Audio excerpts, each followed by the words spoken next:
or wait till the end. We do have a Q&A, little space for anyone to ask any questions that they ha may have. So yeah, I'll pass it over to you, Rodolfo.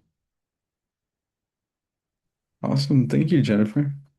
So, for starting it off, again, my name is Rodolfo, and I'll be speaking on our main three scholarships that we have available for this academic cycle. So it's through initially just small donations here and there and funds that we were able to collect to be able to provide three different scholarships for high school students, college students, and one that is personally being given out by our founder and past executive director Juvencio Rocha Peralta, specifically only for undocumented students, which can be in either high school or college as well. So we are proud to award three scholarships for first generation Latino Hispanic students in North Carolina, supporting their journey towards higher education and continuing academic success. So let's review the first one. Jennifer.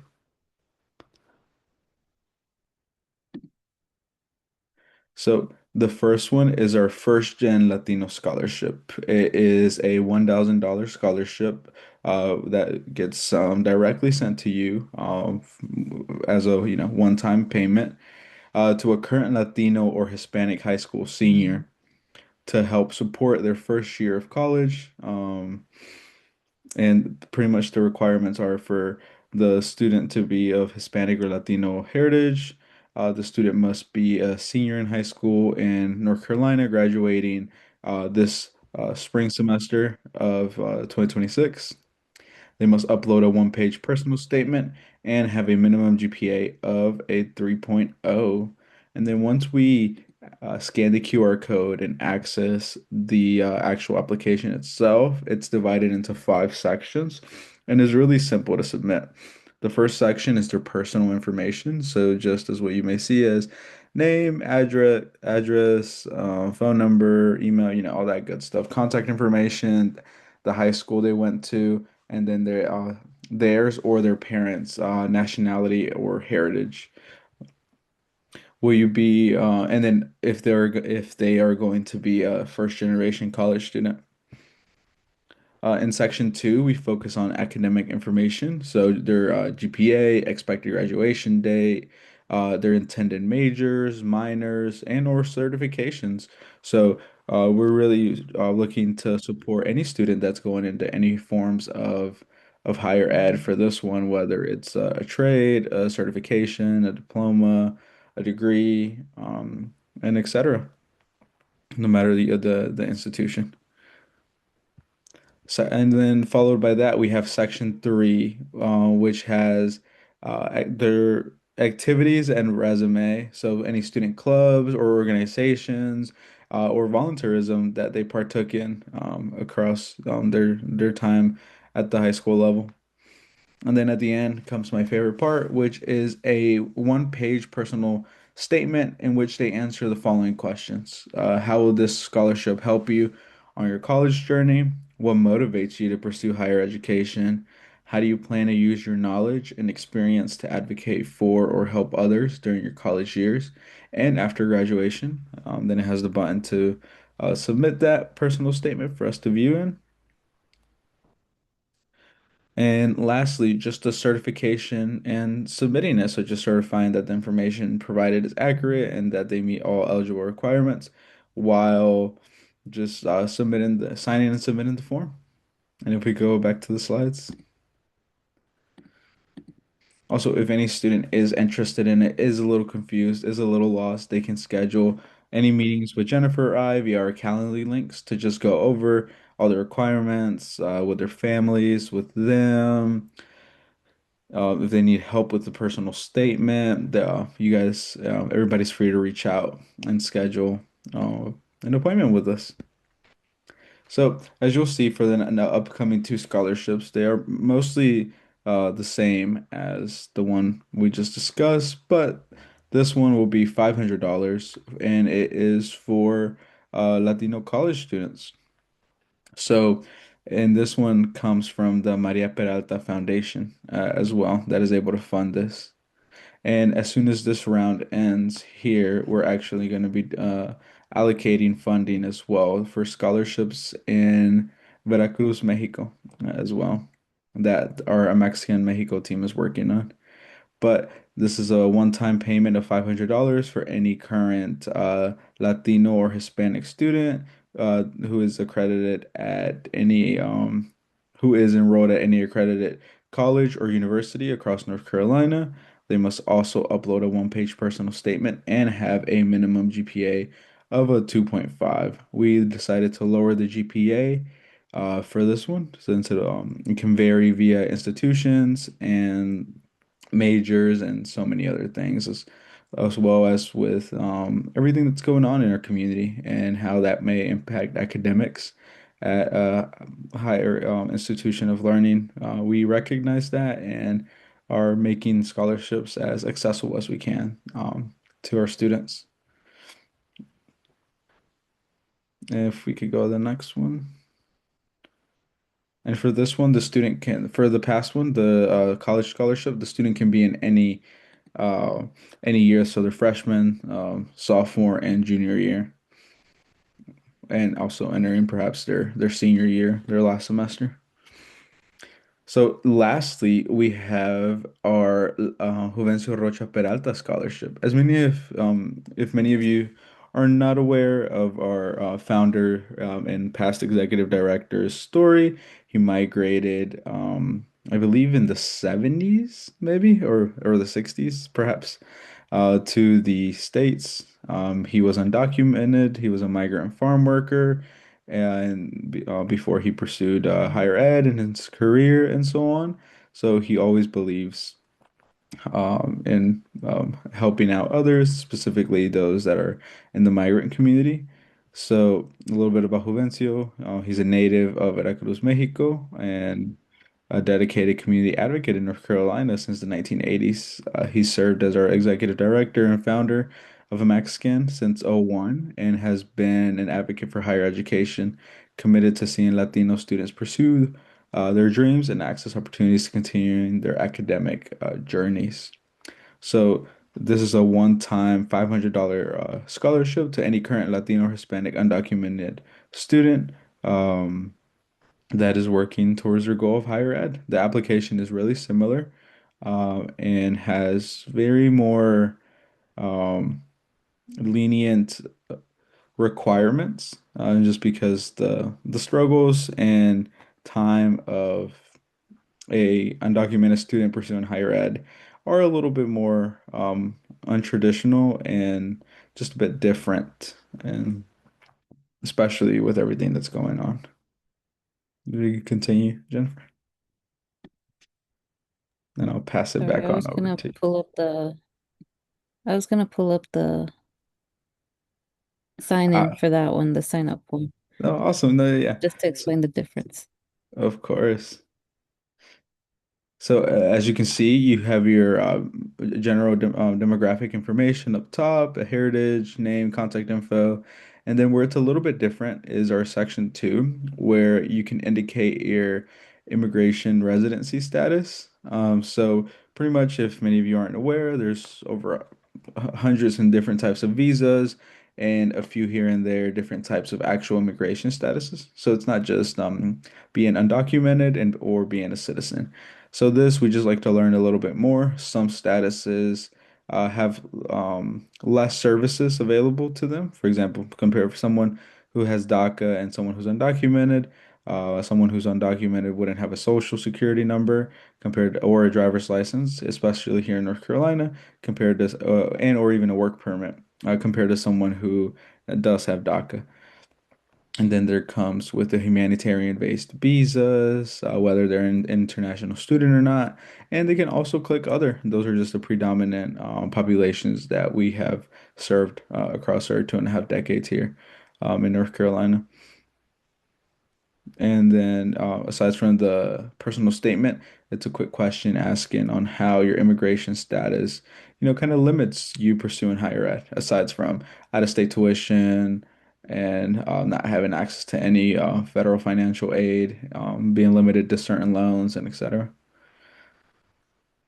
And then the page personal statement is also a bit different in the fact that you have to speak on the barriers you face due to your immigration status, how the scholarship will support your education, your motivation for continuing your studies. So what's fueling you to continue to go ahead, and how you plan to use your experience to help and or advocate for your community. And that's what kind of separates this scholarship a little bit more. And if you have any questions, we also have an in Spanish only session next Tuesday at 6 o'clock for families and students, in which we'll be going over all these scholarships. And now, thank you for sharing that, Jennifer. So if you have any questions, know any families that just want to learn a little bit more, we'll be here next Tuesday at 6 o'clock to showcase this, but in Spanish. No, pass it Thank back you, on to you, Rodolfo. Jennifer. I did want to mention these flyers. We also have them all in Spanish. Right now we have it posted on our Facebook page.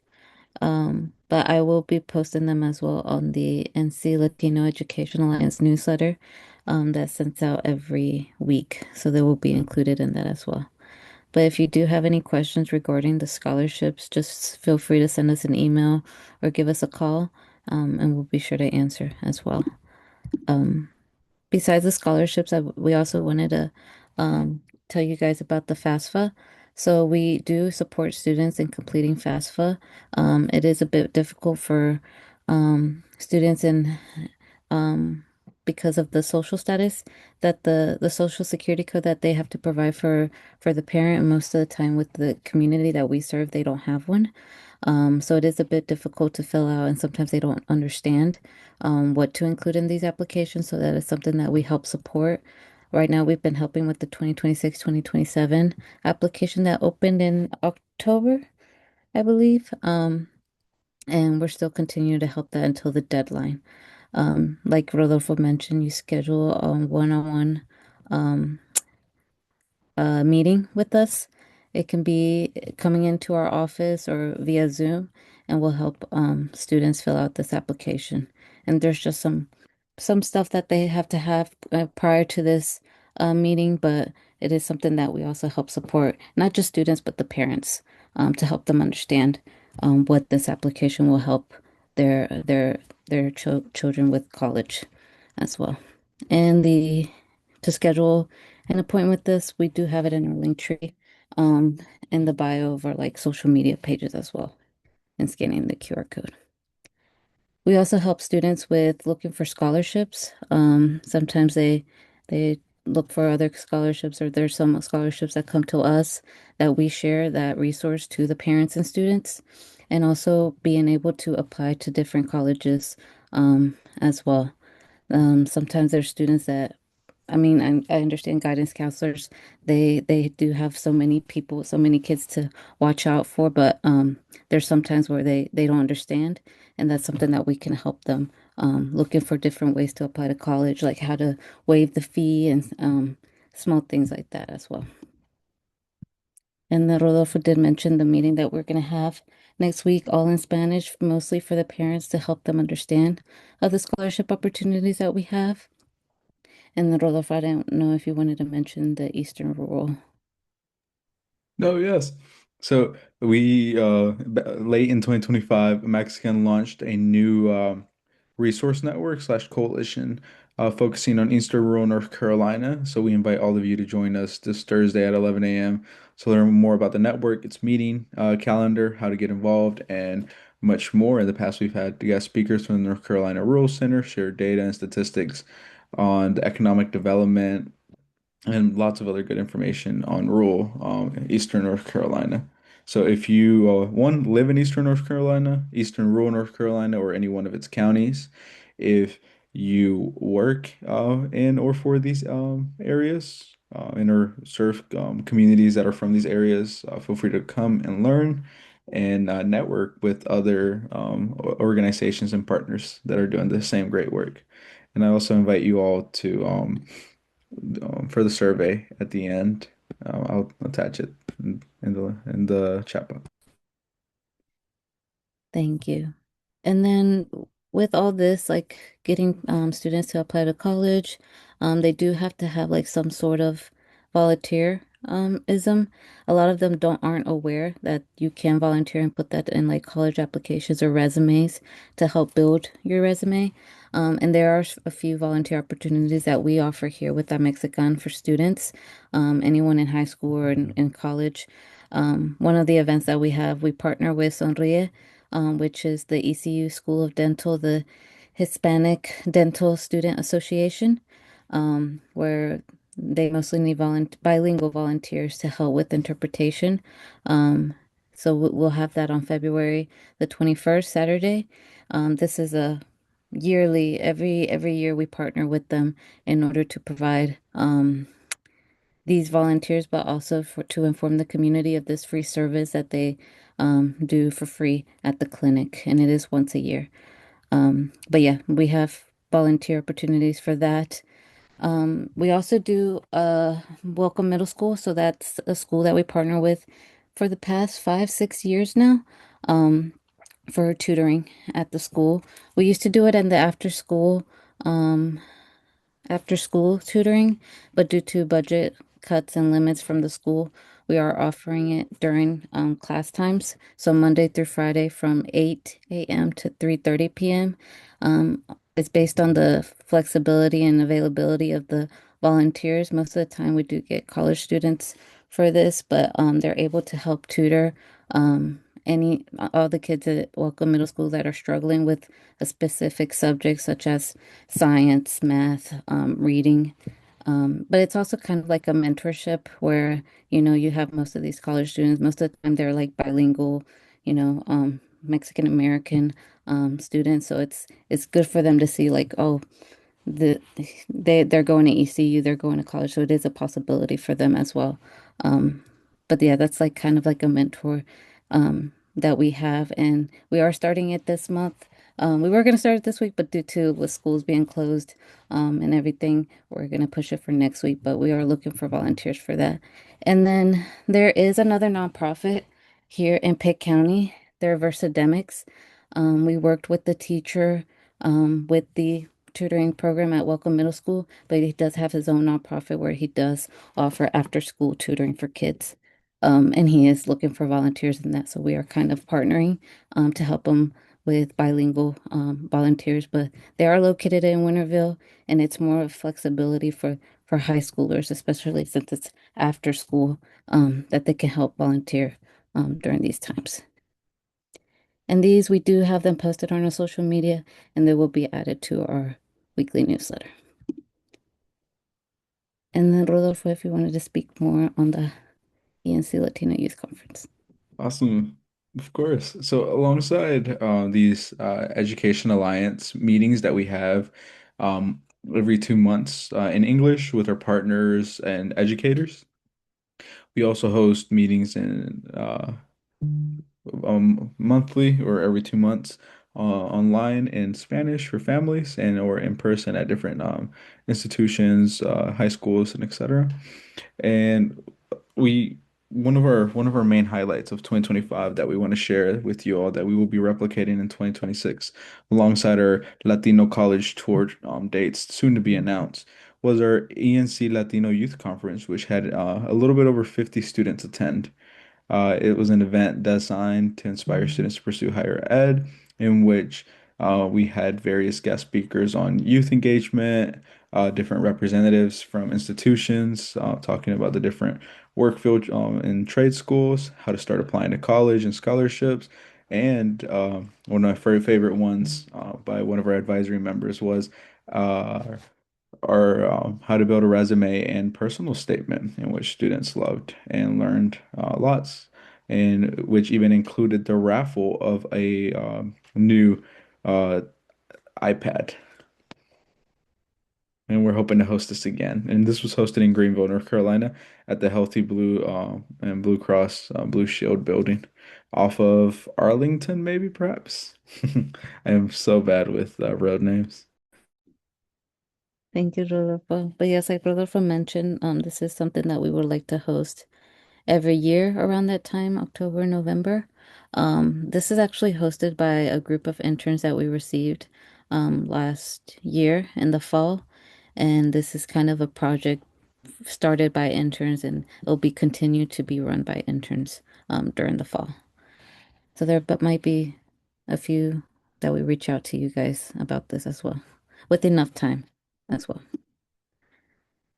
And then we did want to mention the plans for 2026 for this year. We still want to continue supporting students with their FAFSA application and college applications. We do send reminders, do flyers of when FAFSA opens and when it's the deadline. We do try to make students aware that there are deadlines for these type of things, and it's easier for them to get started early in order for them to submit their applications. We are also providing resources such as scholarships, volunteer and internship opportunities. So I didn't put it in this presentation, but we do have an internship um, program here within our organization. We do host intern spring, summer, and fall. Most of them are required because of class credit, but sometimes we do have interns just to gain experience and to be more involved within their community. Um, like we mentioned, the second annual ENC Latino Youth Conference, and we also do a few back to school events every year in the summer around August for Pitt County and Wilson County. And something that I did want to mention that I didn't mention for the undocumented part. So there's sometimes where we have undocumented students um, looking to go into college, um, most of the time community college. So we do have a program within our organization where we do help with sponsorships. So we are only allowed to sponsor up to 5 students each academic year. But within those sponsorships, so they are able to pay the in-state tuition. And we kind of mostly turn it into an internship where they provide 15 hours each week of volunteer internship services to help with our community.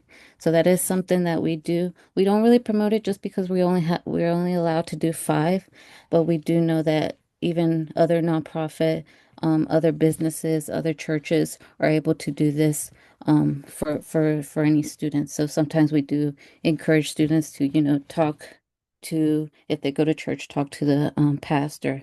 If they look into other businesses and other nonprofits, they are able to support this as well.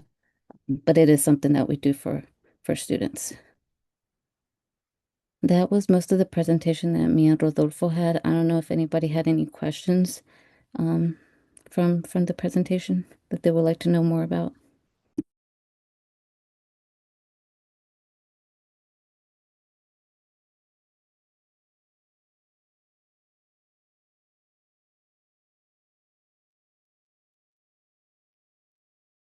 I don't think we have any questions, but like I mentioned, all of this, we do post it on our social media, our weekly newsletters. Um, if you do have any questions, just feel free to send us an email or give us a phone call, and we'll be sure to answer. And we do encourage to share scholarship opportunities. All the scholarships are due on February 20th, which is in like 17 days, like Rodolfo mentioned, so a little bit more than 2 weeks. Um, and then we'll be reviewing this and we'll probably be announcing the winner in like the next month, March or April, Rodolfo. Okay. I did see we had a question in the chat box Mhm. from Michelle. And yes, any student from any county can attend. We are hoping to in the future expand to having these types of events like our ENC Youth Conference in different counties and cities. But for right now, it's only in Greenville, Pitt County. And for last year, we had students from Martin, Pitt, Beaufort, Washington, and not both, Wilson, and Pitt, of course, attend. And then our college tours are open. We visit a few private and public UNC institutions. across the state later on throughout the year, and any student is eligible to join us during those. And Yeah, as Rodolfo? for Mhm. Oh, sorry. Can I ask? Well, it's not a well, it's a comment and a question. Can I say something? Mhm. I just wanted to say that I really enjoyed participating in the youth conference and offering that taller, that workshop on the resume and personal statement. And I'm happy, I don't know under what situation it might arise, but I would be more than happy to have follow up with students if any of those students during this period are working on their CVs or personal statements for these types of applications. I would be more than happy to give a workshop aparte if it's needed or work with individual students because I'm in Greenville now. That's all. Thank you. thank you. We will definitely be in touch for some evening webinars with families and students. Perfect. And like Rodolfo mentioned with the college visits, so we do have a few, we've hosted a few. Most of the time we do host them with ECU just because they're literally down the street from us. And also we do have student-led clubs in these. We have one at ECU, we have one at Pitt Community College, and we do have one at UNC Chapel Hill. So if there's ever like you need to reach out to some of these institutions, you can connect with their student-led clubs, and I'm pretty sure they'll be more than happy to work something with you guys. If you ever need have a group or a student interested in visiting these schools. But yeah, just let us know as well. And it is something that will continue for this and next year. Any more questions? I saw one on how do we recommend students for the college visits. So we're still to release those dates, the institutions, but just follow our newsletter and follow us on social media across X, Threads, Facebook, and Instagram. And we'll always be sharing that information. But our newsletter is the best way to stay connected, and it goes out every 2 weeks. And then regarding expanding the youth conference to other counties, I drop my email down below and we'll be more than happy to look into that.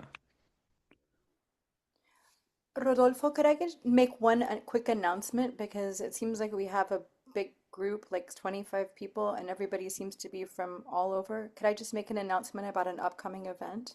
Of course. Yeah, we just got it on the books for March 19th. We have an in-person event at Shepherd Public Library. It's called Desde que Sur, Latinas Writing from the South, and we have four writers. Stephanie Elizondo is coming from Chapel Hill. We have three other writers who are coming from other parts of the state to share their experiences as Latinas writing in the South, and their stories and their writings are very inspirational. So it was occurring to me that, some high school students, Latinas or Latinos, would enjoy hearing their presentation on how they found their voices and begin to express themselves. And this is also related to personal statements, I think, as well. So it could be interesting for everybody. It's an hour-long event at Shepherd Public Library beginning at 5 p.m. on March 19th, which is a Thursday night. And we'll have publicity. I'll be sending out publicity materials to AMEXCAN, but we're just now getting those together. So I just wanted everybody to have that on their radar. That is awesome. Thank you for sharing that. We'll be more than happy to share that across our social networks and newsletter and also potentially attend and share with our Yes, students. Thank you so much. of course. Thank Thank you. I forgot about the survey. Rodolfo, if you wanted to talk quick about the Yes. survey. Yes, we do have a short survey to see what you all would like to see next, an overview of this meeting, short 3 to 4 questions, drop down if you have some time afterwards or now to answer it. But I inserted the link in the chat below, and then we can continue, Jennifer. Thank you. And then yeah, like Amy did with any community partner updates, you're more than welcome to share any information that you may have, or any ideas that you would like to come out from this meetings. But yeah, if anyone wants to speak up about any updates or anything they would like to see for this upcoming year.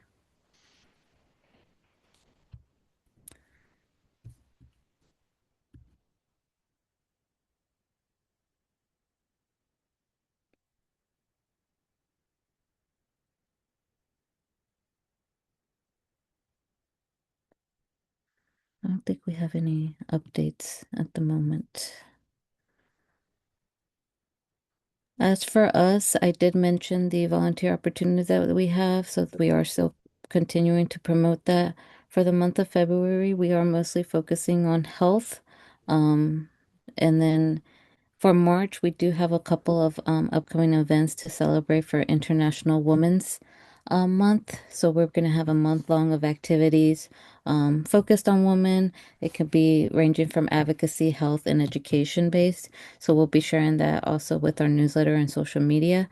But every week we will be having something like a small event or webinar dedicated for International Women's Month. So I hope everyone will be able to join us for that as well. And like we've been mentioning our newsletter, so this is the QR code for our newsletter if you're not already signed up. But we do send this out every week or every other week, depending how busy we are. And then this is where I will be sending as well with the next meeting that we'll have for the NC Latino Education Alliance. And we are hosting these meetings bi-monthly. Rodolfo? Thank you, Jennifer. I also wanted to share and introduce you all to our website whenever you have time, www.amexcannc.org. We have a newly revamped website. So if you want to learn more about our programs and services, all that information is accessible via our website. And thank you all for joining today. Yes. Thank you for joining us. Like I mentioned, we'll have our next meeting in March, April. So we'll be sending out those materials next month. But thank you guys for joining us today. And we'll see you guys in the next one. Thank you. Thank you.